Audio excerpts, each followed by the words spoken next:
వింటాం కానీ తల్లిదండ్రుల మాట వినము, అసలు తల్లి మాట అసలే వినము. నీకేం తెలుసు అన్నాడు. కానీ వాళ్ళని ఎంత అసహించుకుంటా ఉంటే నీ జీవితంలో అంత గందరగోళాలు నువ్వు చూస్తూ ఉంటావు. నిన్ను ప్రేమించి నీకు అన్నీ ఇచ్చిన వాళ్ళు ఏటీఎంస్ కాదు, వాళ్ళు డబ్బులు అడిగితే ఇచ్చేవాళ్ళు కాదు, కానీ నిన్ను వాళ్ళు చక్కని భవిష్యత్తుని ఇచ్చే తల్లిదండ్రులుగా మనం వాళ్ళని చూడాలి. తర్వాత ఎక్కువ కాలం బ్రతకాలి, మనం లాంగ్ లైఫ్ కావాలి అంటే వాళ్ళని గౌరవించాలి. గౌరవించినప్పుడే ఖచ్చితంగా మన జీవితంలో మనం చూస్తాం. చాలామంది పేరెంట్స్ వచ్చి ఒక్కొక్కసారి అసలు మాకు వద్దులేండి, ఇవన్నీ తీసుకోండి వదిలేసి వెళ్ళిపోతూ ఉంటారు. ఏమో మేడం విసుగు వస్తుంది, ఎంతమంది ఏడుస్తూ ఉంటారు పేరెంట్స్.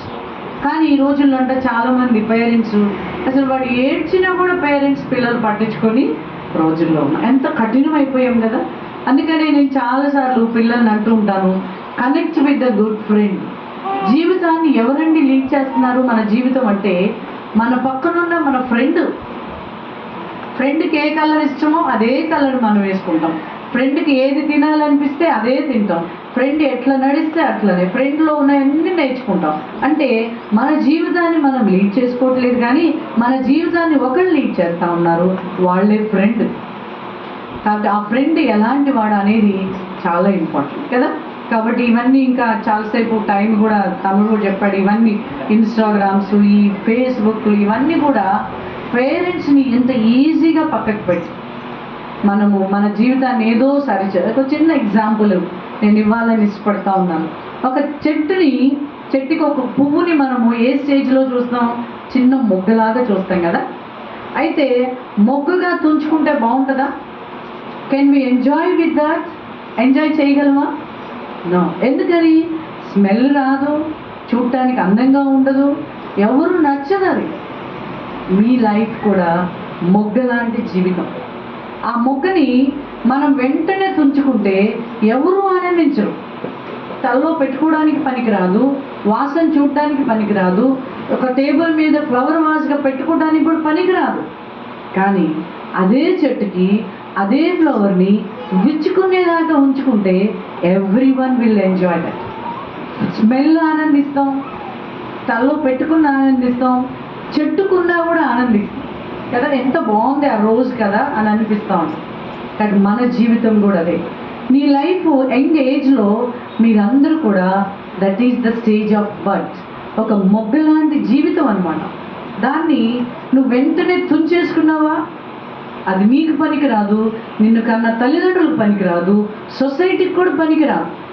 కానీ దాన్ని నువ్వు అలానే ఉంచి చక్కగా దేవునితో కనెక్ట్ చేసుకొని తల్లిదండ్రుల మాట వింటూ దేవునితో మనం కలిసి నడిచినప్పుడు ఆ మొగ్గగా ఉన్న ఆ మొగ్గ రోజులు గడిచే కొద్దీ ఎలా విచ్చుకొని అందరినీ ఆనందింప చేస్తూ ఉంటుందో, అందరినీ చూసేలాగా చేస్తుందో. ఇప్పుడు తమ్ముడు చెప్పినట్టు వాళ్ళ ఊర్లో వాళ్ళందరినీ చూసినప్పుడు మీ దేవుడే సహాయం చేశాడు, నీ లైఫ్ ఇంత చక్కగా అయింది అని చెప్పారు కదా. అలాగ మనందరూ మనం వెళ్ళి ఎవరికి చెప్పాల్సిన అవసరం లేదు, వాళ్ళే మనల్ని చూస్తూ ఉంటారు. అయితే ఆ ఫ్లవరు లేకపోతే ఆ మొగ్గ నుంచి ఆ పువ్వు విచ్చుకునే టైంలో విల్ సీ మెనీ ప్రాబ్లమ్స్. ముళ్ళు గుచ్చుకుంటూ ఉంటాయి కదా, ఆ ముళ్ళు గుచ్చుకుంటాయి కదా, రోజు వస్తూ ఉంటే ఏమవుతుంది? కొంతమంది ఫ్రూట్స్ వస్తుంటే వాటికి ఏం చేస్తారు? గుడ్డలు కడతారు కదా, పల్లెటూరులో చూస్తుంటారు, అందరూ చూడొద్దు అని.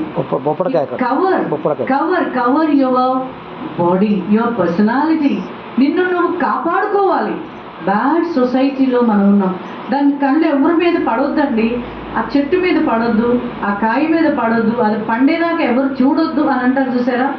మనం కూడా మన జీవితాన్ని అలా కాపాడుకోవాలి.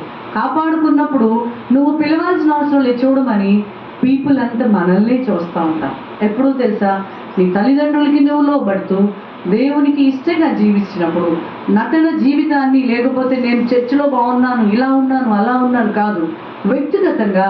అందుకని ఒక ఆయన ఏమన్నాడు, వాట్ ఈజ్ యువర్ క్యారెక్టర్ అని అంటే, నువ్వు ఒంటరిగా ఉన్నప్పుడు ఏం చేస్తావో దట్ ఈజ్ యువర్ క్యారెక్టర్. చర్చిలో బాగుండొచ్చు, సంఘంలో బాగుండొచ్చు, కుటుంబంలో అందరు చూసినప్పుడు చాలా బాగా ఉండొచ్చు, కానీ ఒంటరిగా ఉన్నప్పుడు నువ్వేం చేస్తున్నావు, దేని గురించి ఆలోచిస్తున్నావు, దేన్ని చూస్తున్నావు, ఏం చేయాలనిపిస్తుంది, దట్ ఈజ్ యువర్ క్యారెక్టర్. అది క్యారెక్టర్ అని అంటారు. కాబట్టి మనం కూడా ఈ మొగ్గ జీవితం నుంచి తర్వాత ఆ విచ్చుకునే టైంలో ఫ్రెండ్స్ వచ్చి డిస్టర్బ్ చేస్తారు, ఎఫ్ఐఆర్స్ అన్నీ వస్తాయి, మీడియా వస్తుంది కదా, ఇవన్నీ వచ్చి ఏం చేస్తామంటే క్రష్ చేస్తూ ఉంటుంది, దాన్ని పైకి రాకుండా చేస్తూ ఉంటుంది. అయినా కూడా ఆ ఫ్లవరు పైకి వస్తూ ఉంటుంది. ఎలా తెలుసా? దాన్ని అంత జాగ్రత్తగా కాపాడుకుంటూ ఉంటుంది. అలాగే మనం కూడా మన జీవితంలో మన మొగ్గ స్టేజ్లోనే మనం చాలామంది పిల్లల్ని మేము చూస్తూ ఉంటాం. వద్దనుకున్న తొందరపడి పెళ్ళి చేసుకోవడం, ప్రాబ్లమ్స్లో పడడం, చదువులో వెనుకబడడం, ఇవన్నీ జరిగినప్పుడు ఏమవుతుంది? 30 ఇయర్స్కి లైఫ్ అంతా అయిపోతూ ఉంటుంది. కానీ అందుకనే స్టూడెంట్స్కి ఎక్కువ చెప్తూ ఉంటాము 20+40, 20:40 అంటాం.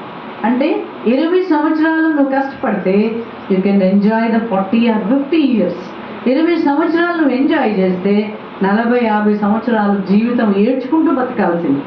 కాబట్టి ఏ 20 కావాలి నీకు? 20 సంవత్సరాలు కష్టపడటం కావాలా?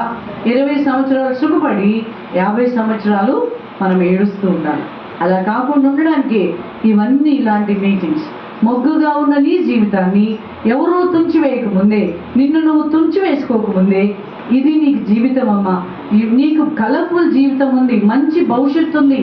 దేవునితో నువ్వు అంటుకట్టబడినప్పుడు నీ జీవితానికి ఒక అర్థం ఉంది, దేవుని యొక్క ఉద్దేశం ఉంది అని చెప్పి మీకు చెప్పడానికి ఇంతమంది పెద్దలందరూ కూడా మీకు చెప్తా ఉన్నారు. మీకు దేవుని గురించి నాకు కూడా ఇలాగ చెప్పబట్టి దేవునిలో నేను ఇంతకాలం ఉండడానికి దేవుడు సహాయం చేశాడు. కాబట్టి అలాగా